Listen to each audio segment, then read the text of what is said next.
for tuning into another edition of Outside the Shop with me, your host, Daryl D. Lane, as always, where I get to talk about everything that I normally don't get to talk about in my regular sports talk, which you guys can all find on Spotify, iTunes, Stitcher, Apple Podcasts, Google Podcasts, iHeartRadio, SoundCloud, wherever you get your podcasts from. Subscribe to the YouTube channel as well. I'm posting little clips of the podcast, 5, 6, 3-minute clips. And this show goes live on there as well. Subscribe to the YouTube channel, type in Daryl Lane. So today we're gonna have a lot of great stuff to talk about. Also, by the way, check out the podcast I'm gonna be recording tonight. It'll be released. It'll be released probably time tonight. For sure, on Friday morning, me and Ben Karen host the Sports Dollar Podcast. We are going to be doing our NFL predictions for week 2 of the NFL season, week 3 of college football, and we're going to be talking about the Thursday night game. So stay tuned for that. So, we have Giants versus Washington. Big divisional matchup. Here are some things that I'm really interested in. And I think there are some keys to victory. So, Daniel Jones, I think this is kind of the meeting of the minds. How good is Daniel Jones? He wasn't very good against the Denver Broncos. The Denver Broncos have a very good pass rush. How is he going to be against another good pass rush in the Washington football team? Because they have Chase Young, they have Montez Sweat, they have a bunch of guys, the 2 Alabama guys in the interior of the defensive line. They're just all studs. And we know the Giants' offensive line is really bad, so I also want to see that matchup. The offensive line versus the defensive line. Does the Washington football team defensive line really impose their will on the New York Giants offensive line and make life a living hell for Daniel Jones? Big game for Daniel, like I said, though. Big game for Daniel. I also want to see Saquon Barkley. He's questionable. I just looked it up. He's questionable.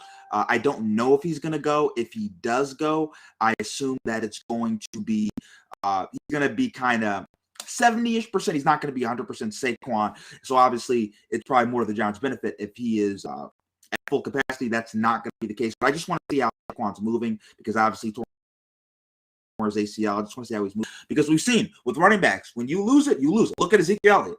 And we saw on Thursday Night Football with the Bucs and Cowboys. Wasn't the same guy. So I want to see how Saquon Barkley moves if he is playing. Also, Taylor Heinicke. How does he look?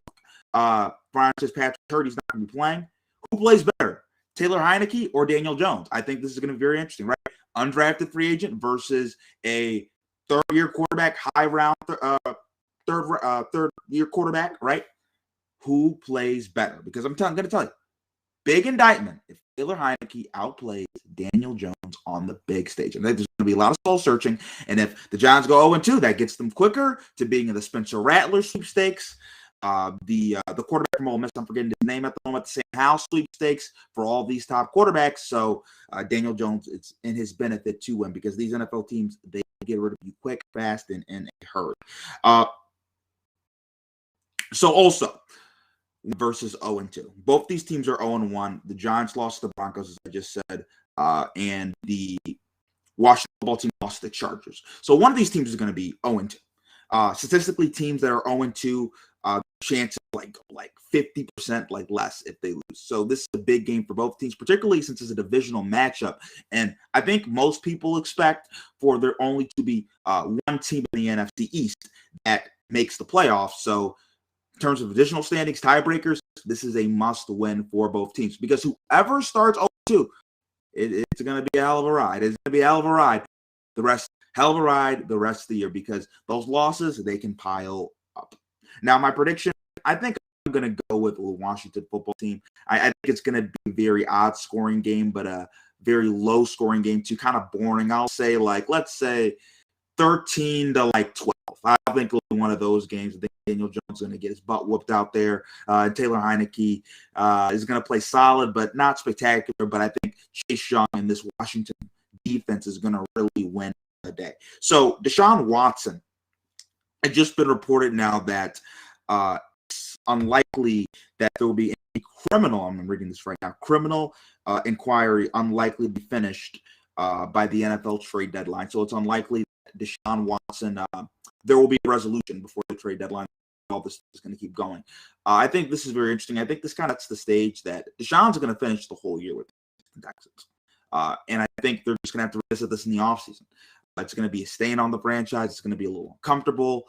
I think it sucks for guys like Nick Casario, JCU alum, by the way, right? Got to rep John Carroll guys. And it sucks for him because you're right. You have this asset that can't play. You can't help you on the field, even though he's healthy. It's a bad stain and reputation for your organization. And then third, most importantly, if you're going to trade him, right, then you can't, because the legal stuff hasn't been resolved, and these other teams, they're all wondering now. And now, particularly, teams are going with their teams, right? Teams are going with their players, right? They're not going to switch mid-season and trade another quarterback and get him integrated into that system. Not make sense, particularly since Deshaun Watson has a no trade clause. He wants to go to a contender.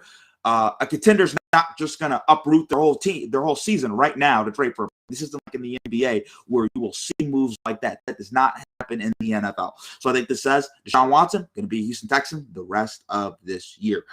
So Aaron Rodgers, he says the Packers won't be held prisoner by blowout loss to the Saints. I think people are overreacting. My good friend Ben Karen, host of Sports Call the Podcast, going to be on the pod tonight.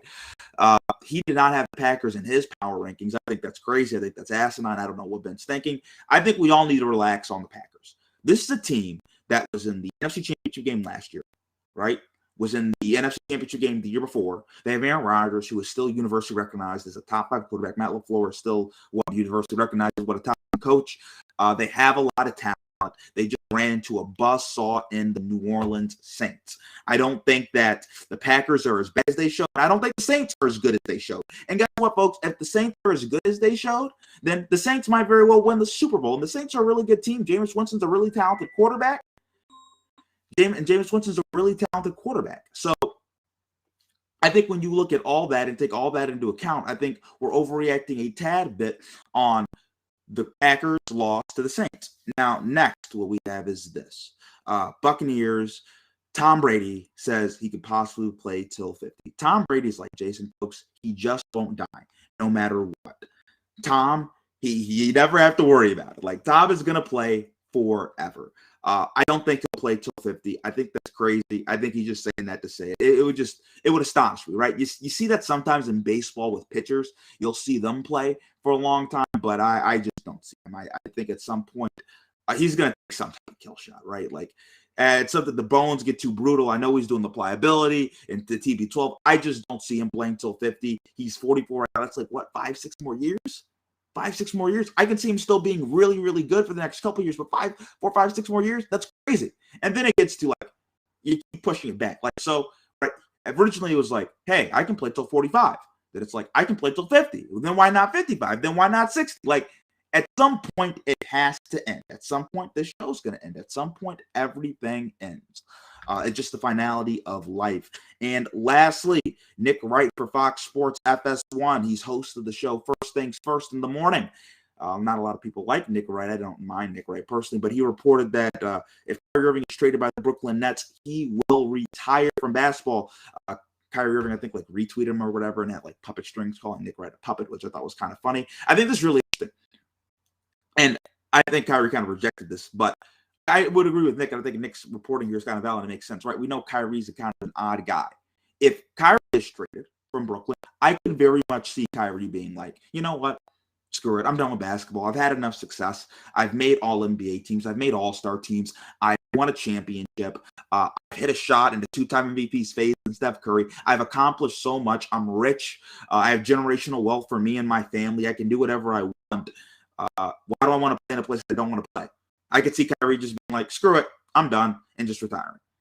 That is kind of what goes in line with Kyrie's personality, the type of guy he is. He's a guy that I think tries to find the deeper meaning of life. We saw he kind of took a sabbatical in the middle of the year, and everybody's like, where the hell is Kyrie? And Kyrie's just like, I gotta get my mind right. So, like, and that was Kyrie having to get his mind right in Brooklyn, a place he wanted to be with his good friend, Kevin Durant, and near the areas. He's from New Jersey, right? That he grew up, that he wanted to be, and that was still with a championship contending team in the Brooklyn Nets, and he was still like, I need a break. I got to get my mind right. If this guy ends up in some place that is not ideal, that he does not like, it's never going to get right. So I think that is very true, and I know Kyrie probably doesn't like that, but I think that is what Kyrie would do. I would be shocked if Kyrie, let's say, and I know this wouldn't happen, but let's say he gets traded to the Hornets. Kyrie's going to retire. And that's all we have for this episode of Outside the Shop. Thank you, everybody, for tuning in. Share. Have a great day, and God bless.